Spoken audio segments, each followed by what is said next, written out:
Hi, this is Carol here, and I'm talking about Aspergers versus Neurotypicals. So our topic today is smiling in the workplace. Smiling, engaging in small talk, and generally putting on a happy face.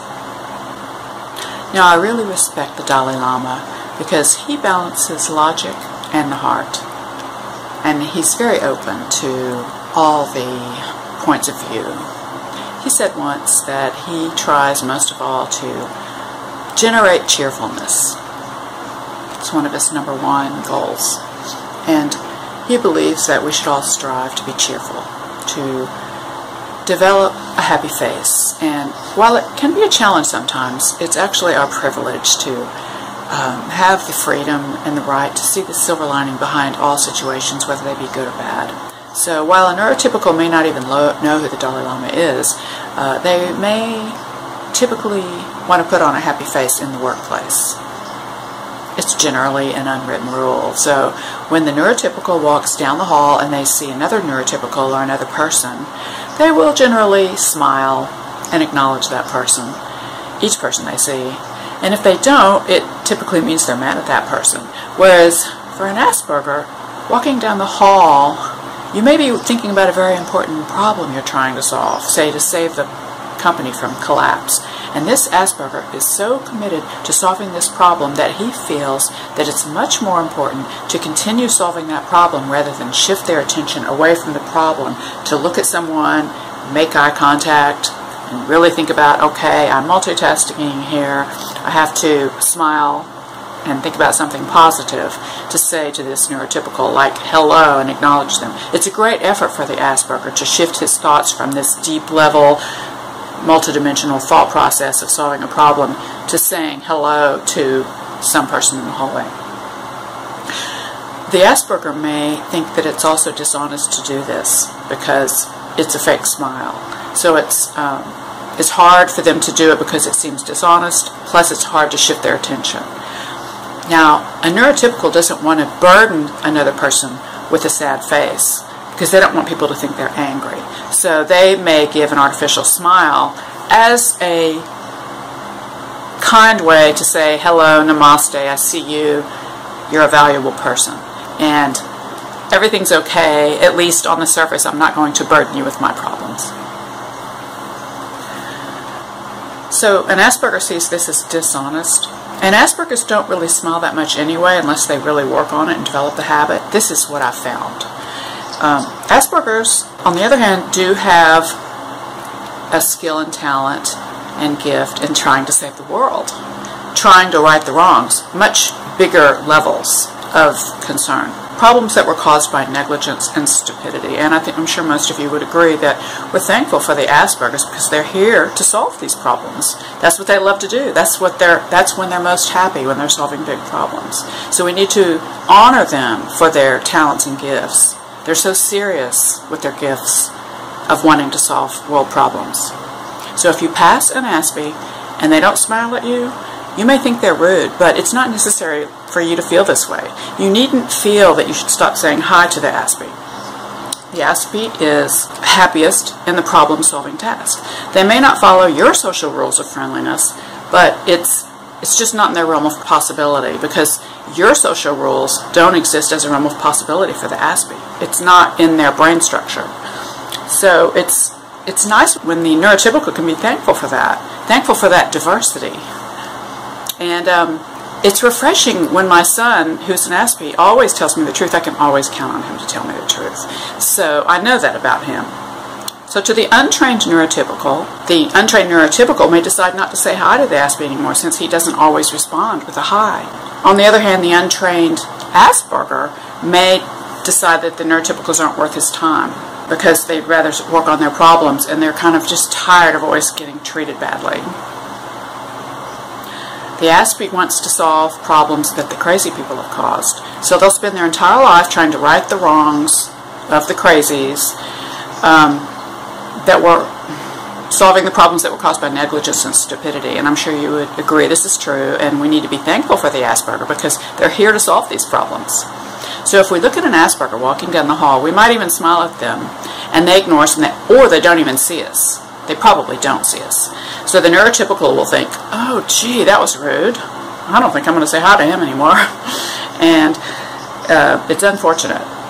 You might even start to ostracize them and outcast them.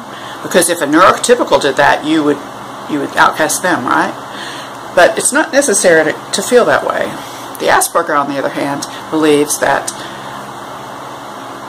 let's just say that I'm an Aspie, and I'm walking down the hall, and I am just about to solve this really amazing computer algorithm that's going to make the company money so that it won't fold in a month. Do you really think that I'm going to stop my train of thought and risk losing my train of thought and risk losing the solution to the problem that's just about to come just to not hurt the feelings of the neurotypical that needs me to say hello to them? First of all, I don't even know that they're there because I'm so focused on the problem. But even if I did notice they were there, I might actually consciously choose not to say hello to them because I'm about ready to solve a problem. And it's quite urgent to me.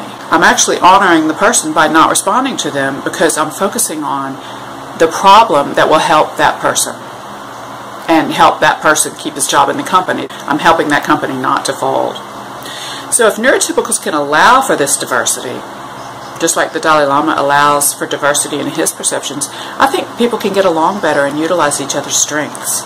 It's like when you visit another country, you need to understand their culture so that you don't insult people when you take your culture into that country, because some of the things you do may be rude in that country.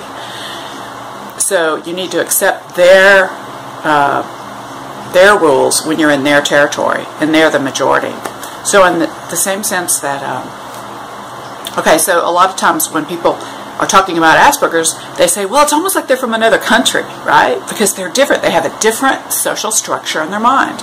And their brain thinks differently. It thinks differently than the neurotypical. And scientific researchers, for example, when they showed photographs to neurotypicals, the neurotypicals had areas in their amygdala that would light up. Now, these areas did not light up in the Aspies looking at the same photographs. So that's just one of many examples that clearly show there's a difference in data processing between the two brains. It could be that the neurotypicals use the amygdala for facial recognition and the Aspies use the amygdala for other things, like solving problems. Many Aspies don't have good facial recognition. The ones that do use other parts of the brain for facial recognition, and it's typically weaker, they have different brain processing patterns, so we can't really fault either side for having these differences. In fact, since most, if not all, world-changing technologies came from Asperger's, we must acknowledge that this might be an evolutionary advantage offered to us by the universe, by Cosmind. And it might be advantageous to have this Asperger quality in a small percentage of the population, as it is now. We also need neurotypicals, because the neurotypicals hold everything together. They agree with each other. Well, they form a stable society that's predictable, and all the neurotypicals act alike. They like the same things. They all like sports, typically, and what's on the news and so forth. And these people hold everything together. And then the Aspies, they think out of the box and offer new solutions to problems that the neurotypicals can't even see. Now, if everybody was Asperger, the world wouldn't work as well, because we really need those neurotypicals. They're more grounded, they're more in their body and less in their mind, and where everybody agrees with each other and they can set rules and everyone follows them. And the Aspies, on the other hand, are on the edge of that Gaussian distribution, and those are the ones that we want to nurture and honor and cherish and provide them with the environment that they need in order to solve problems. The neurotypicals need to realize that these Aspies are being increasingly born in the world at higher and higher rates to solve problems that would otherwise never be solved. So we do need to honor these Aspies and provide them environments like quiet time and time to solve problems. Nature, sounds of nature, natural fresh air without terrible odors, for example. The majority of Asperger's that I know and that I've read about are very committed to helping the world, and they will work endless hours and not even have a social life. Their happiness comes from solving problems. Their thrill, their passion comes from solving problems and doing research, much more than any neurotypical. You won't find a more loyal, diligent, and hard worker than an Aspie. You'll never find a more determined problem solver that will not give up until the problem is solved. By contrast, neurotypicals typically will give up, in my experience and the experience of others that I've talked to. They find that the problem is too hard, it'll take too long, and they give up. And they focus on other things, on simpler problems. But Aspergers love digging deeper and deeper. They love that complex web of thought. That's where they thrive. They analyze things deeper. They solve bigger, deeper, more crucial problems that nobody else can solve. Nobody else even thinks about these problems that are actually needed to be solved. So I hope that what I've said makes you raise questions in yourself. Please leave comments if you have anything else to add from your experience and observation, whether you're a neurotypical, whether you're an Asperger, whether you're like me, whether you're kind of borderline. I feel that one of the things that I can offer to you here is that I can see both sides. I can throw out my ideas and see if maybe we can find a way for the neurotypicals and the Aspergers to come together and appreciate one another and work together and honor one another. Honor the diversity and see the beauty of the other person and how much we need each other. On the days when I'm more neurotypical, I really appreciate having an Aspie around that can solve problems for me. And when I'm hanging around all neurotypicals, I really appreciate it when they value my differences and allow me time to solve the deep problems that I like to solve in my research. We need to realize the gold mine we have in Aspie minds so that we can utilize their talents more fully and make this world a much better place. Sometimes Aspies can't even get a job because the neurotypicals aren't educated about the value that Aspies have to offer. Now, the research is clearly showing that the Asperger has a very valuable mind and skills that we can tap into and have the world, Gaia, have a longer, healthier, higher quality life. Basically, we can use the Aspergers to extend the life of our planet. Well, thank you for letting me share my thoughts, and I look forward to hearing your comments. Peace.